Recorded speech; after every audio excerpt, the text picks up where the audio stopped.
Hello, guys, and welcome to the first of the three um, draft prospect videos. So I go basically top 10, and then Friday will be top 5, and then Saturday will be top 3, and then Sunday the draft will happen, and I'll do reactions to that. The MLB draft is happening the same day, so, and the Tigers have the third overall pick, so it's kind of a big deal.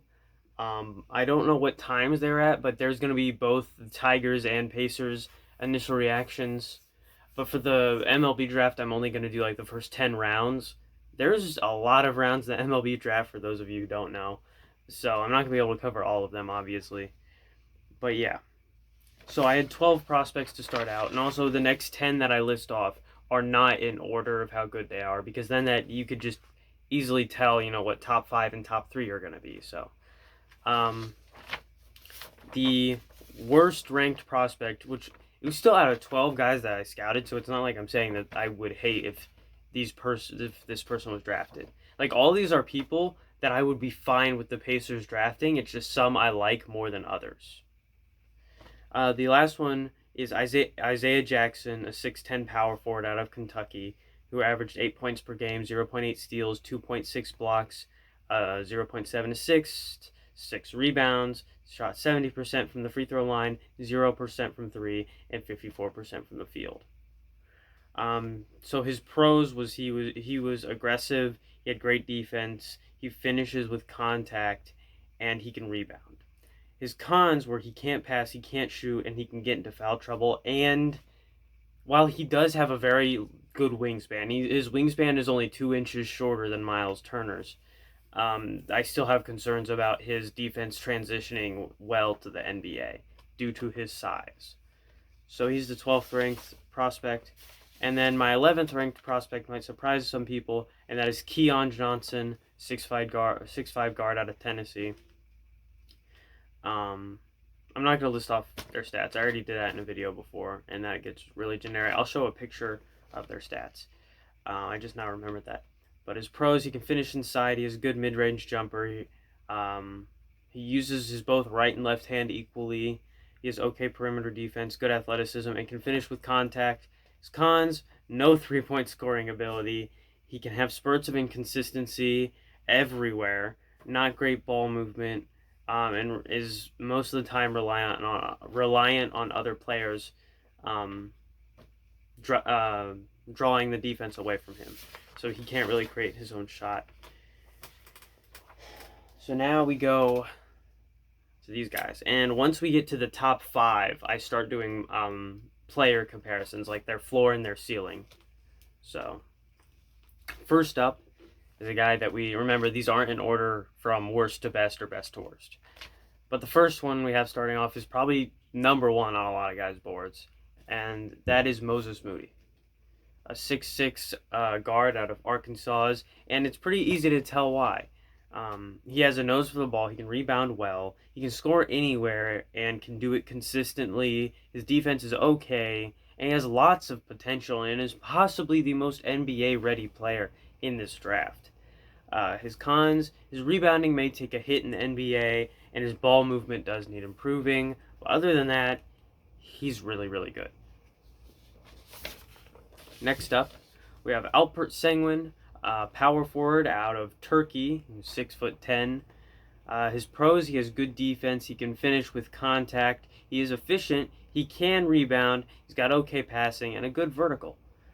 Cons, bad three-point shooting. If he relies on his size too much in the NBA, he will fail, because he's 6'10", which is still tall, but in the NBA, if you try to rely off making a career for yourself when you're 6'10", it's not going to work. You got to have some talent there.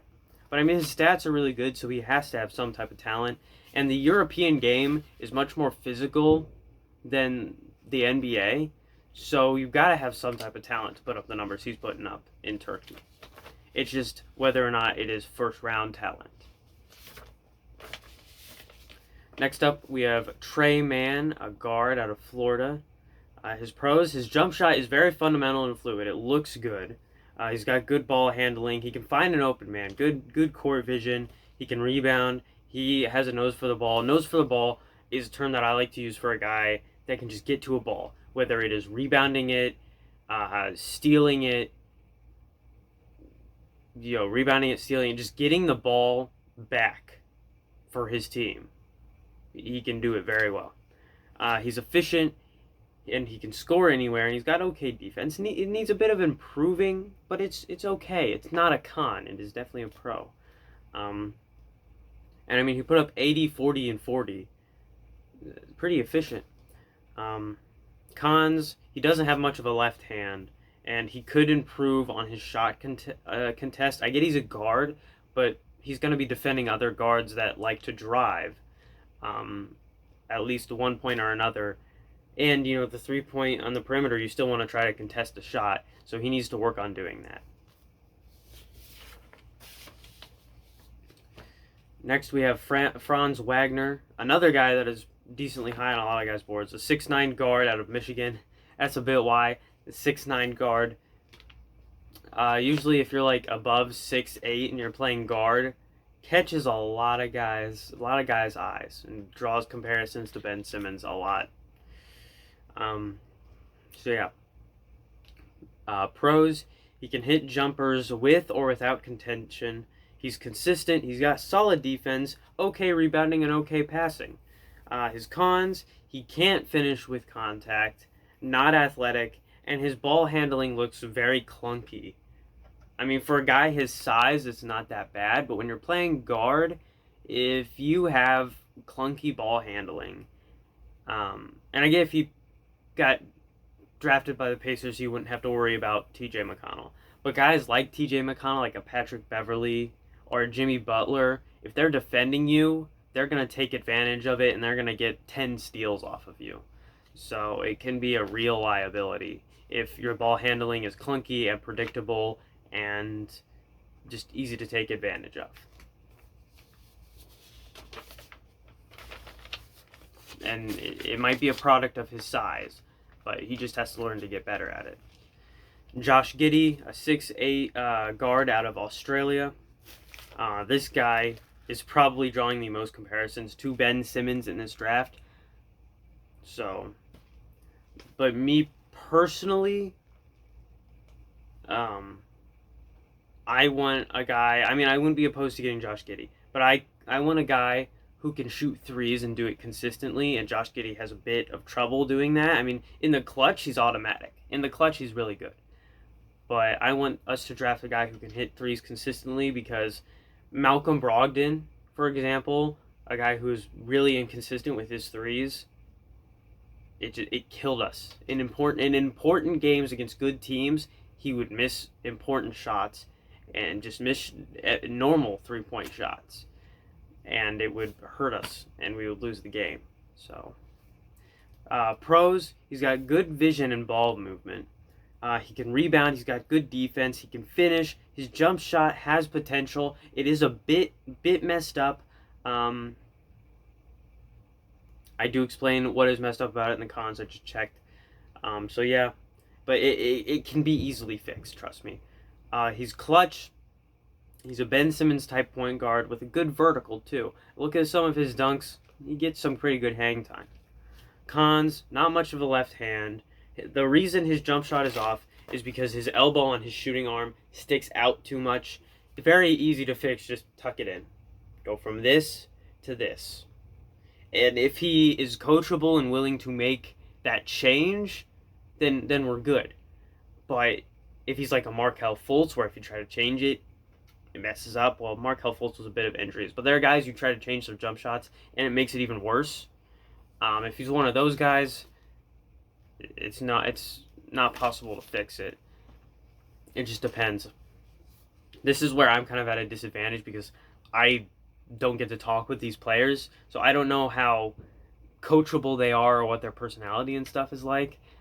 So that plays into if he's willing to accept a new style of jump shot. And if you're wondering when I'm going to reveal the guy who gets eliminated, I reveal who gets eliminated in the top 5 video. So I know I'm trying to draw you over to watching each and every video. Yeah, I am. Which, I mean, if you just want to see who's out, you can just watch the beginning of the video, because I reveal it at the beginning of the video, so. Next up, we have Zaire Williams, a 6'8 small forward out of Stanford. Andrew Luck came out of Stanford.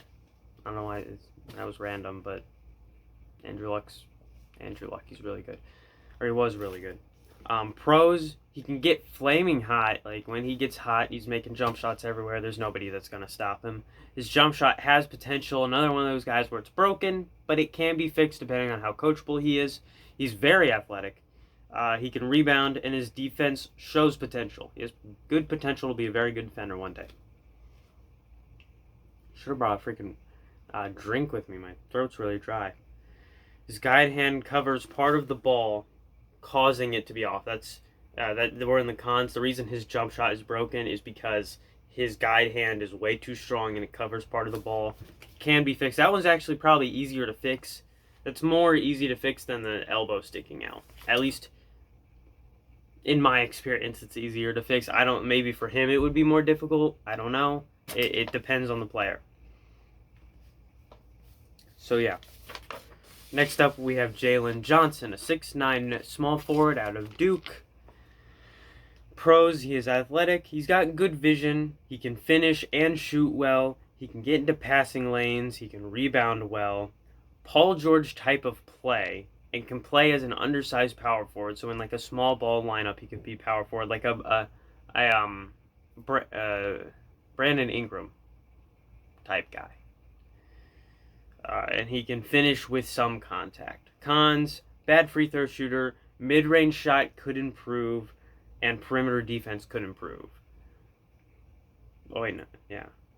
It could improve, but it's still good. It's just, he has a lot of potential. He has too much potential to be, where he is. He's still a decent perimeter defender, but he has so much potential to be, up there with TJ McConnell, Paul George, and Victor Oladipo. You remember 2018 Victor Oladipo, how good he was at perimeter defense? Oh my goodness.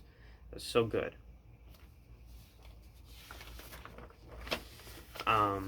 Next up we have, I know this kind of reveals who is going to be ranked number one, what I'm about to say, but my favorite prospect, Davion Mitchell. I love Davion Mitchell. Just the way he plays. We'll get into it. A 6'2 guard out of Baylor. Pros, he's got a good all-around three-point shot. Good court vision. He can finish okay. Great defense. Good transition, offense and defense. Just knows where to position himself on a basketball court. Very high basketball IQ. His game, the way he plays is just beautiful to watch. No other way to put it. I had to go to get a drink as soon as that freaking liquid hit my mouth. Oh my goodness. Okay, yeah, let's get back into this. I felt like my throat was just gonna die. Cons for Davion Mitchell. His interior defense may take a hit in the NBA as the guys are bigger, faster, stronger. He's already a bit built. I mean, he's 6'2", 205, so he's a bit built. It's just his height. It might affect him a bit, but he's a dog. I mean, he's just a guy that's going to go out there and fight for you. He's going to be physical. And usually when you're physical and you're just going to go out there and fight and do whatever it takes to win, which he has shown he can do, it doesn't matter if you're 5 feet tall or 7 feet tall. If you just go out there and fight for the win, you're going to play great. I mean, just look at TJ McConnell. Maybe he's not an all-star. Maybe. But he's an all defensive level talent. At one point, he was in the Defensive Player of the Year race. That's still a very good thing to achieve. Just saying. And I can't reveal who my ceiling and floor is for him, but his ceiling and floor are both guys that I'd be fine with him turning out as. And Also, he's not the best rebounder. That can definitely be improved, as he's gonna have guys like T.J. McConnell and Karis LeVert to learn from. Both guys who are guards and rebound fairly well. So he's gonna have those guys to learn from, as long as he's willing to be coachable by both coaches and teammates. And he's not a good free throw shooter. I get that. But neither was Victor Oladipo. And yeah, it cost us sometimes in regular season games. But most of the time, it didn't affect us too much, because we don't usually get free throws down the stretch anyways. On to the next guy. Let's see, how many more do we have? We have 2 more. Okay, cool. Next up, we have Corey Kispert, a 6'7" guard out of Gonzaga. He is a bit built at 220 pounds. Paul Pierce or Carmelo Anthony type build, in my opinion. I know I compare a lot of... Usually if you're an unathletic guy who can shoot well and has like a wide arsenal of shots, I usually compare you to Carmelo Anthony and Paul Pierce just by default, because that's who I grew up watching, both guys who aren't super athletic and had just a wide arsenal of amazing shots that they could beat you with, even though they weren't the fastest or the strongest. They could just beat you with it because they were very good. And they had good ball handling. Like they could make a shot for themselves despite not being the fastest. But Corey Kispert's pros: he can finish, he can score in transition, he's got a good spot up 3, he can finish with contact, he's got a good vertical, okay rebound, and he can get open fairly well. Cons: defense is not the best, not a lot of speed, just not super athletic. Like, other than his vertical, just not much. But his vertical is going to help him inside, because he's already a 6'7", 220-pound guy. So he can battle and bang a bit in the post, and that'll help him a lot. Even though he's 6'7", it'll still help him, because he could play another... Again, he's a guard, but at 6'7", 220, you can play an undersized small forward or power forward in a small ball lineup. I'm just saying. So that and that versatility is going to be very good. Like when we have injuries, like Jakar Sampson, he's 6'7". I know he doesn't play like he's 6'7". He plays like he's a guy that's like 6'10", but he's 6'7". Just if you play like you're taller than you are, usually you will come off as it, as long as you're super physical. But yeah. Now on to the last prospect, not the last ranked, but the last prospect I will talk about in this video. James Bouknight. I know people were probably waiting, like, where's James? Because that's a guy that's on a lot of people's draft boards to go to the Pacers. Pacers had, actually I don't think they had him work out yet. I can't remember, but he's a guy that was on a lot of people's radars for the Pacers to possibly draft. He's got his pros are he can read and break down a defense very well, high basketball IQ, okay defense, good athleticism, he can finish with contact, and once he gets hot, there is no stopping him. He is off and away. Good luck trying to stop him once he gets hot and finds his zone. Cons: his jump shot is broken, that's why he's a bit inconsistent, but it can be fixed. And he doesn't have the best ball movement. But yeah. So those are all the guys that I have for today. I hope I put some editing into this to make it a bit more entertaining so people could sit through it, because it's a long video. But don't worry, as it goes on, top 5, top 3. The top 3 video might only be like 10 minutes long. Top 5, maybe 15, shave a bit off. But yeah, I'll reveal the 5 guys that got eliminated on Friday's video. So, yeah. These videos, I'm having fun making draft videos because I finally get to put on a Pacers jersey. And when they don't play, I don't usually wear their jerseys because I usually wear them when they play. It's just, it's not a fashion thing for me, as you can obviously tell. It's me supporting the team, so I don't get to wear it a lot when they aren't playing, but when it's like draft time or I'm gonna make a video, I put on the Pacers jersey, and as soon as I put it on, it just feels great. It feels great. I'm rocking the Edmund Sumner jersey today. Probably on draft day, I'll rock the Reggie Miller jersey. But it was fun to talk about the Pacers for the first time in a while. And I'm excited that the draft is this Sunday. I'm excited to make these draft videos because usually they're some of the funnest to make. So I really enjoy scouting players. It's just really fun. So I'll see you guys next time. As always, I'm not funny, and I encourage you to do your own scouting report. Don't just take my word for how these players play. Some of you have watched basketball for longer than I've been alive. So you go out, do your own research, look at your own film. You can find plenty of film breakdown of these guys. You can find plenty of scouting reports by other guys to try and bounce ideas off of. That's kind of what I do too. So just go out, do your own research on these guys and tell me about it, because I'll take second opinions, because second opinions help me widen my my view of basketball and how I can perceive a player. Just getting someone else's opinion on it can really help me evaluate a player better. So I'll see you guys next time.